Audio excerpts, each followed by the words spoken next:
आज योगाला सिद्धिविनायकला जाण्याचा. सो हे दादर स्टेशन आहे. दादर स्टेशनला खाली आम्ही उतरतोय. तिथे काही 2-3 कामं होती ती करायची होती. आज असं ऐकलं होतं की प्रभादेवी आज बंद आहे. बघूया, असं वाटतंय की आज जास्त गर्दी नसेल दर्शनासाठी.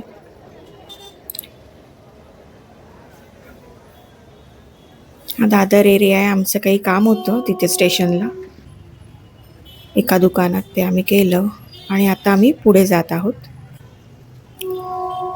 आता पुढे हळूहळू पोलीस दिसत आहेत आपल्याला. आता ते का दिसत आहेत ते सांगते पुढे.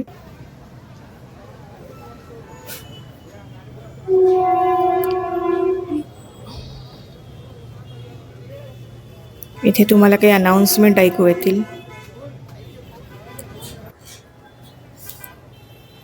आणि हे हनुमानाचं दर्शन आहे. त्याचं दर्शन घेऊन आम्ही आता पुढे जात आहोत. हे पहा, हे आहे हनुमान मंदिर. आज वार शुक्रवार आहे, 16 जानेवारी. आणि 16 जानेवारीला आज मतदानाचा सगळा रिझल्ट येणार होता BMCचा. आणि हे दादरचा जो हा एरिया आहे ना, प्रभादेवीचा जो एरिया, तिथे मतमोजणी केंद्र आहे. सो हे जे मला काही अनाउन्समेंट ऐकू येत आहेत ते त्याच आहे. आणि या संपूर्ण एरियामध्ये पोलिसांची भिस्त आहे. पुढे भरपूर गर्दी आहे, दिसेल तुम्हाला.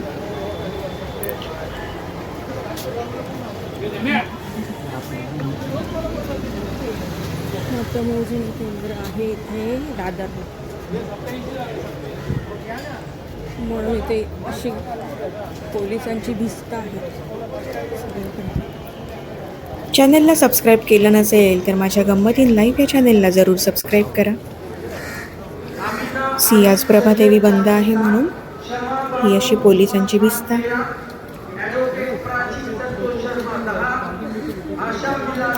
प्रभादेवी बंद आहे त्याचं कारण मी तुम्हाला सांगितलं. कारण आज जे आपण काल मतदान केलं त्याचा आज रिझल्ट आहे.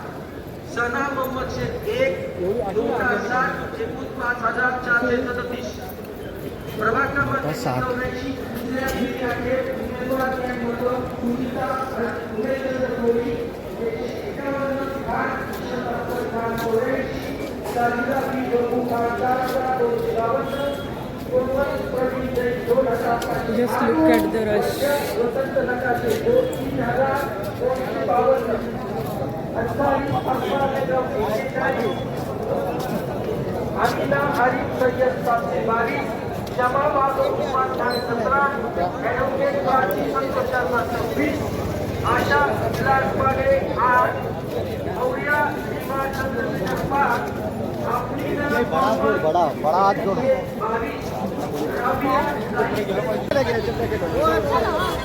आता आपण पोहोचलो आहोत सिद्धिविनायक मंदिरापाशी.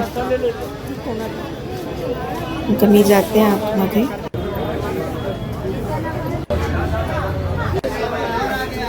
हे चप्पल स्टँड आहे, तिथे आपण कधी चप्पल ठेवायची नाही, पुढे जायचं. इथे ना बाहेर पण चप्पलचा स्टँड आहे, पण तिकडे काढायची नाही. इथे घ्यायची पण काही गरज नाही. आतमध्ये पण आपण घेऊ शकतो हार वगैरे. आणि चप्पलचा स्टँड मी दाखवते, ते फ्रीमध्ये आपण तिथे चप्पल ठेवू शकतो.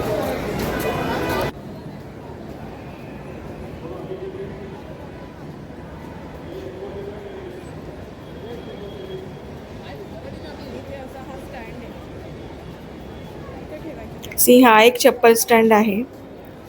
आणि गेट नंबर 7ला आपल्याला दर्शन रांगेत उभं राहायचंय. गेट नंबर 7 ही गाभाऱ्यापर्यंत आपल्याला दर्शनासाठी जाणारी लाईन असते. आणि ही जी तुम्हाला स्टार्टिंगला लाईन दिसते ती पेड लाईन आहे. 100 रुपीज भरून इथे आपण दर्शन घेऊ शकतो. पण आज तसं काही पेड दर्शन घेण्याची गरज नाही आहे. फारशी लाईन नाही आहे. पहिलं असं होतं, म्हणजे 21-25 वर्षापूर्वीचं सांगते, की गर्दी जास्त नसायची. फक्त मंगळवारची गर्दी जास्त असायची आणि संकष्टी चतुर्थी वगैरेला. सिद्धिविनायकमध्ये भरपूर गर्दी असेल. ही आहे ती आणि तुम्ही आता कधीही जा, सिद्धिविनायकला नेहमी गर्दी असते. गाभारा असं दर्शन कधी लाईन होणार नाही की चाललेली गर्दी नसते. आज पण आम्ही 1.5-2 तासाच्या लाईनमध्ये उभे होतो. हे आम्ही लाईनमध्ये उभे आहोत आणि इथे आम्हाला हा रथ दिसला. सुंदर असा रथ आहे. हे आपलं मंदिर. इथे आपण जेव्हा लाईनमध्ये उभं राहतो तेव्हा आपल्याला वरती फॅन पण आहेत. आणि हे सुंदर असं गणपतीचं, सुंदर अशी गणपतीची मूर्ती इथे आहे स्टार्टलाच. जेव्हा आपण लाईनच्या दालनात पुढे घुसतो आतमध्ये तेव्हा या मूर्तीचं दर्शन घ्या. अतिशय लोभसवाणी अशी गणपतीची मूर्ती, सुंदर, प्रसन्न वाटते. आणि बाजूला रिद्धी सिद्धी आहे.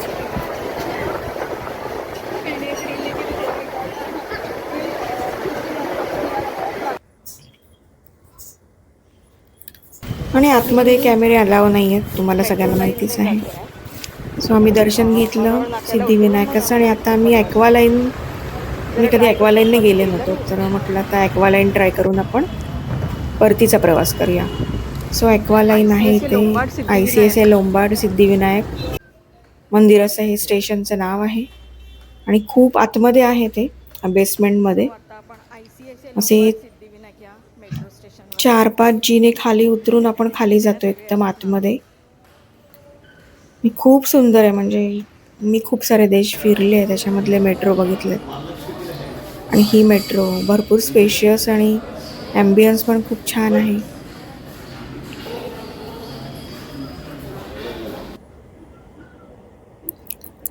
असे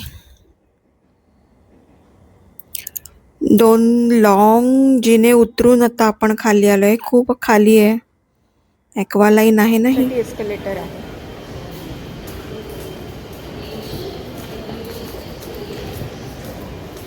आता आपण तिकीट ऑफिसमध्ये जातलोय.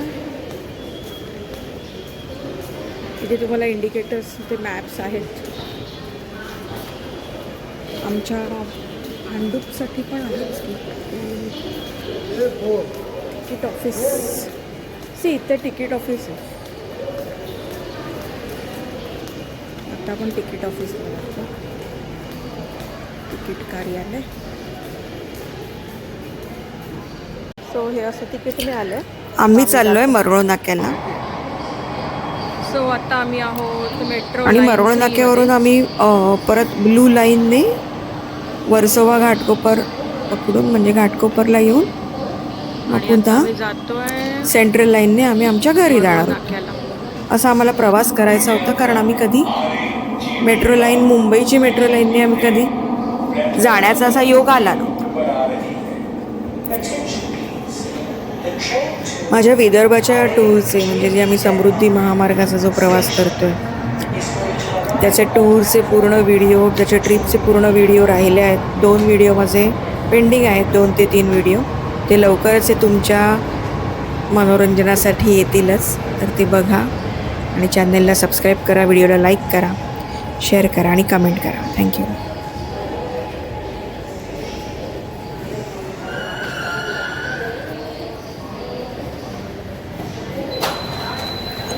सो बघा किती स्पेशियस, सुंदर अशी मेट्रो आहे. ॲक्वालाईनची मेट्रो मला जास्त स्पेशियस आणि छान वाटली. आणि ही ॲक्वालाईन आपल्याला टर्मिनल 2 आणि टर्मिनल 1ला पण घेऊन जाते. सो आता मी A1मधून, A1 हा गेट आहे बाहेर जायचा, मग तिथून आपण बाहेर जायचं मरोळ नाक्याला. आणि वर्सोवा घाटकोपरची ती लाईन पकडायची, ब्लू लाईन. घाटकोपरला यायचं आणि घाटकोपरवरून सेंट्रल लाईनने, ट्रेनने आपण परत येऊ शकतो घरी. असं आहे. ते दिलेले सगळे इंडिकेटर्स आहेत.